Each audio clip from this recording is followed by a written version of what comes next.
to allow myself to really feel and think about, what if I divorced him? What if I really did that? And could I do that? I knew I loved you very much, and I didn't want to do that, but I had to let myself go there, in a sense, to say, like, okay, you know what? If I had to, yes, I could. And I know that I would be okay. It would be really hard. And if I had to live in a 1-bedroom apartment with 3 kids and do that, I would, because I couldn't continue like this.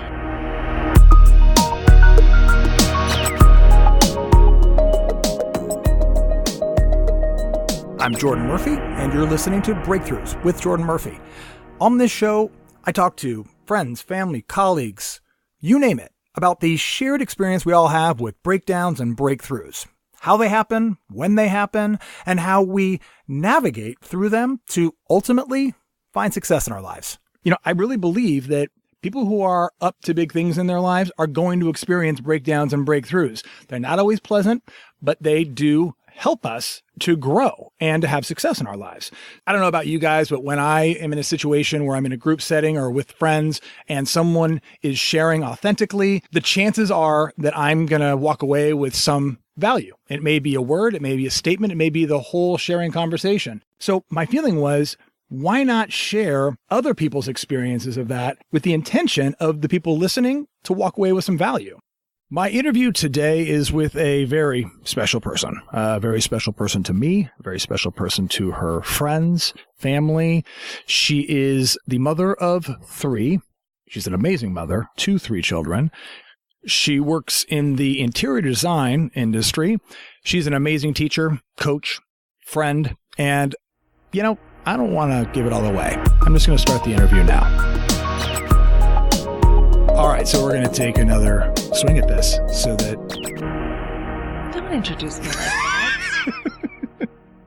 that. Because you're anal and controlling? I'm keeping it honest, okay? Are you? I'm just being real. Wow. Yeah. They have no idea what you're even talking about.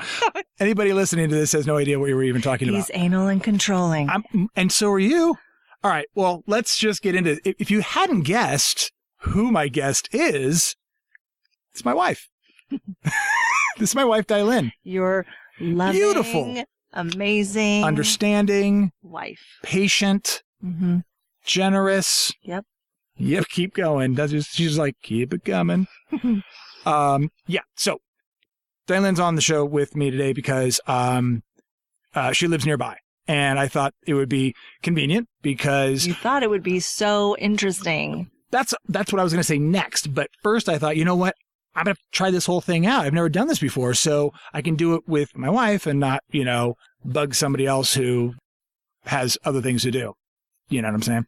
Awesome. So, no, and you're going to be a great interview. I knew that too. That was the main thing. We were talking the other night with our friends at dinner, and we were sharing about this, and they're like, this has to be the first interview. I said, I agree. That's what I said. Let's go. Let's do it. Get it started. All right, let's do this interview. So I just want you to share a breakthrough experience. We've talked about a number of them. Obviously, I know most of them because I probably participated in some of them. So do you want to talk about which one do you want to? Yeah. So in the collaboration of your podcast, yes, which is about breakthroughs, yes, and breakdowns, and moving beyond things in your life, one of the things that came up was the notion of the breakthrough I had around you getting sober and drinking, right? And for me, we are married now 15 years. At the time, it was 10 years, and we have 3 kids. They were little. Things were fine, but they weren't great. No, I don't remember them being really fine. I remember being pretty miserable, which you probably were too. I mean, I was frustrated. I mean, I'm just saying, our biggest hurdle, along with some personal things, was just the financial stress that we were in. Completely. And that kind of cast, yes, everything. I was taking on a lot of that guilt and shame and all that, beyond the fact that I didn't hurt, that I just kept on drinking, which doesn't help the issue at all. Yeah. So your drinking had gotten to a point that it was very much a problem for me. And I felt like you were physically present, but not emotionally present or really present for anything, participating with the kids. And it all kind of fell on me to do all of it. And at the time, it was my mother had been diagnosed with cancer, and she died within 2 months of being diagnosed. And it was pretty intense. And I think that culmination of her passing gave me a lot of clarity around everything else in my life. And was it the fact that you saw the damage that her drinking had done in your family to you, and that was likely going to be the case with my drinking in our family? Well, yes, but that wasn't like, I didn't get to that place. Oh, okay. It was more of a, okay. I don't know how to explain it, because grief is a very funny thing. It's kind of catches you by surprise. And it's never what you expect it's going to be. I mean, I had that experience when my dad passed away. Yeah. I had this expectation that I was going to feel a certain way and act a certain way and be a certain way after he died. And it was nothing like that. No, exactly. So for me and my mom, you know, yes, she was an alcoholic. I grew up in an alcoholic home. That was a very defining thing in my life. And so I can't remember exactly what it was that made me just at one point after she died, I came home and I was in the closet, like changing or something. And I just thought to myself, I'm not going to do this. I refuse to do this. I'm not going to raise my kids like this. I don't care what it takes, but I'm not going to do this. Right. That's the first time it crossed your mind that this was going to have to stop. No, no, that was not the first time. That was not the first time. Okay. No, that was the first time that I said to myself after I kind of had that thought was that I was going to go and tell you that I was going to be honest with you and tell you. Right. And I did. I came out and said. So this was the night. You're saying this is the night now? Mm-hmm. Okay. So just a little bit let's just back up just a smidge because. Well, I was going to get there. Oh, well, I'm just going to say that you have extensive experience in Al-Anon. Were you going to get to that? No, yes, eventually, but that's not what that is part of what got me there, but that wasn't exactly what got me there. I go to Al-Anon. Right. I have gone for a very long time for the many alcoholics in my life that I thank God choose them and love them so much. But back up a little bit. The crystallizing moment was my mom's passing.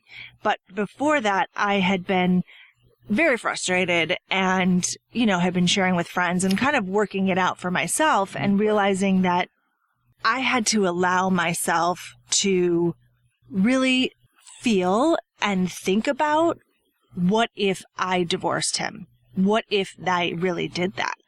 And could I do that? I knew I loved you very much and I didn't want to do that, but I had to let myself go there in a sense to say like, okay, you know what? If I had to, yes, I could. And I know that I would be okay. It would be really hard. And if I had to live in a 1-bedroom apartment with 3 kids and do that, I would, because I couldn't continue like this. So you were having all these conversations with yourself and with friends or wherever you were having these conversations. Yeah. For how long would you say that?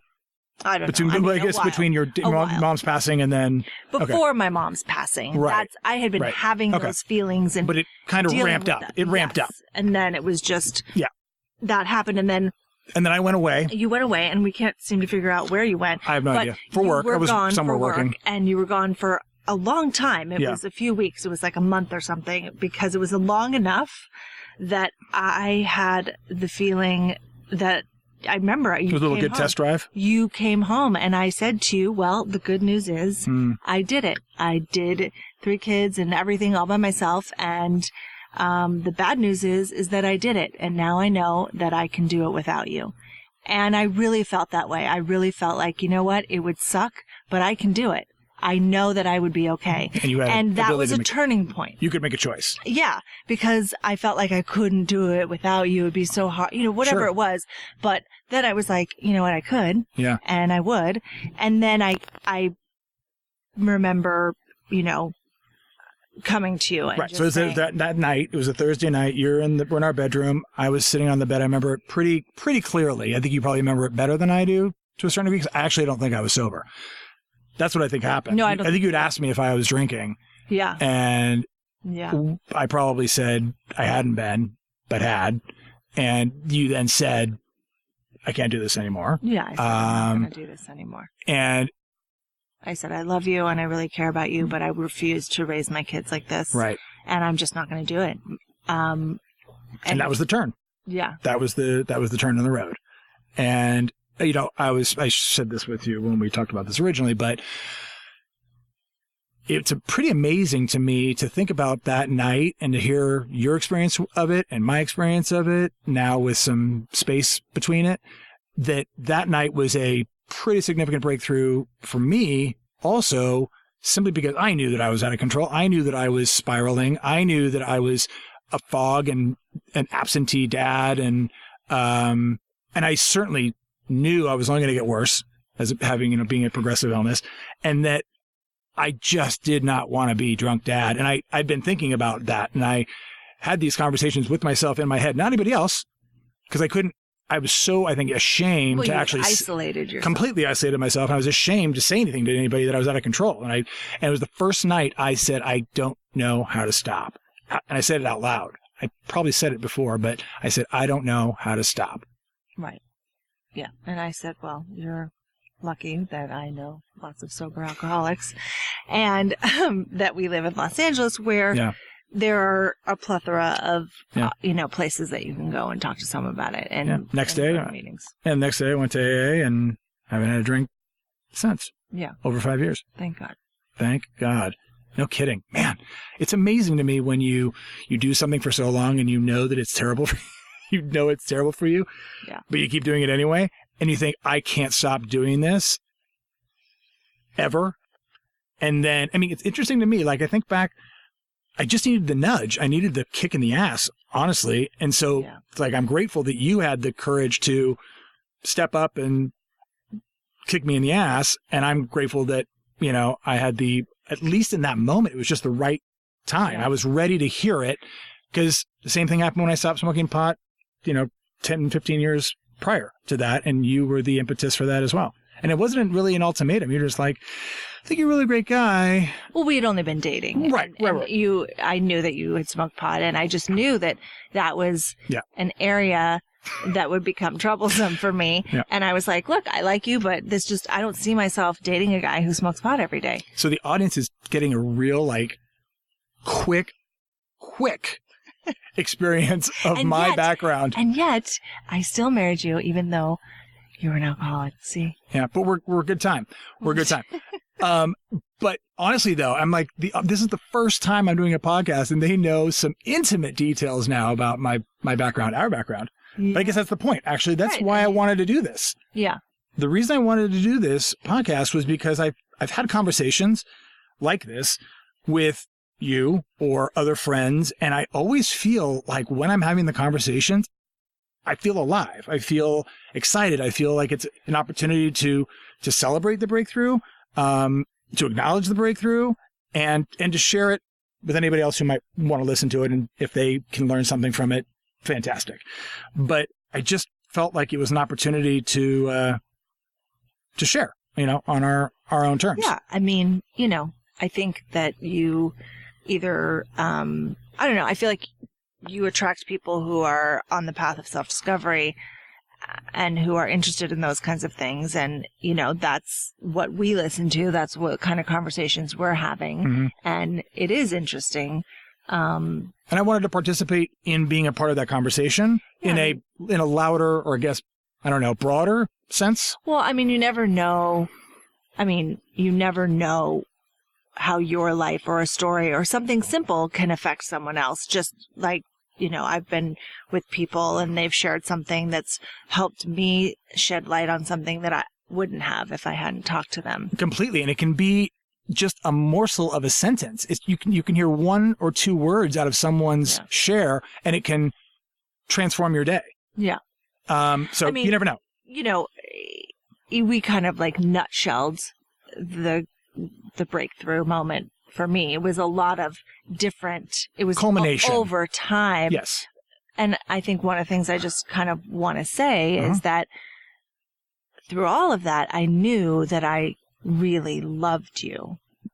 I did. I knew that I was like going to be so sad and that I loved you, and that's not what I wanted. Right. But I had to take care of myself and my kids. And I knew that I could love you till the cows come home. But if you weren't willing to get sober and change, then our marriage and the children's life would just be a recipe for disaster.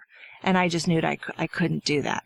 Yeah. Well, I wouldn't do that. Yeah. And I'm super grateful that you had the guts to do it, because a lot of people might have just kept on keeping on, or they would have done it in a different way. I think that I don't know, this is just speculation on my part. I could be completely wrong, but I attribute the work that you've done on yourself through therapy or prayer, meditation, and all the stuff that you've done, but Al-Anon, the ability for you to channel and to speak and to share through the 12-step process and all that, your ability to communicate with me the way you communicated with me. You were never vicious. You were never mean. You were never condescending. You were never, it was much more gentle than, you probably could have been a little bit rougher. I don't think I think I did. I've got mad, and I you did maybe get mad and maybe said some things that were not nice over our arguments and things. Yeah. I'm saying overall, you were pretty great. One of the things that just came to me in this whole time period was the girls were in, we have twin girls, and they were in preschool at the time, and our older son was in elementary school. And I remember another breakthrough moment. It's funny. It just made me think of this, is that I remember sitting at the zoo with Stephanie and we were there with her twins and our twins. And for whatever reason, we were talking about what's going on, and we had this kind of like always ran into each other, like meant to be friends things. And we were becoming good friends. And I honestly shared with her what was really going on. And I had kind of been keeping my own little secret to a certain degree. There were a few friends that really I would looking share good with. on the outside.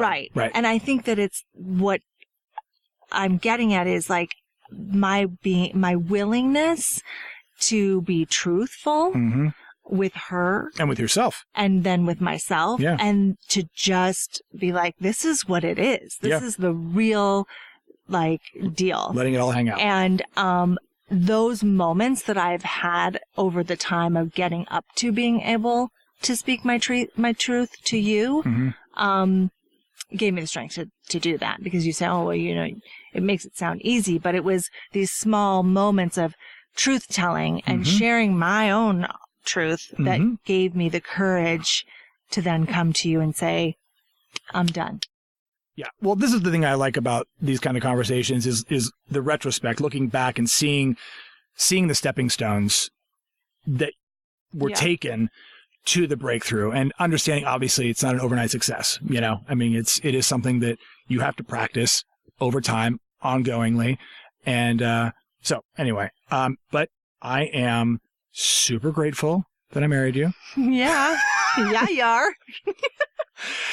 And no, it's all good. It's all good. You've earned it. Yeah. So I mean, that's really it. Is there anything else you want to? That's a slither of our story. It's a sliver. A lot more to our story. Maybe we should have our own podcast. It's just you and me. We could. We'll find out if people even listen to this. Yeah, exactly. First things first. So anything else? I mean, other than telling everyone to tune in for more episodes of Breakthroughs with Jordan Murphy and to follow me on Instagram and Twitter. Other than that, no. All right, fantastic. Well, thank you so much. I love you. I love you too.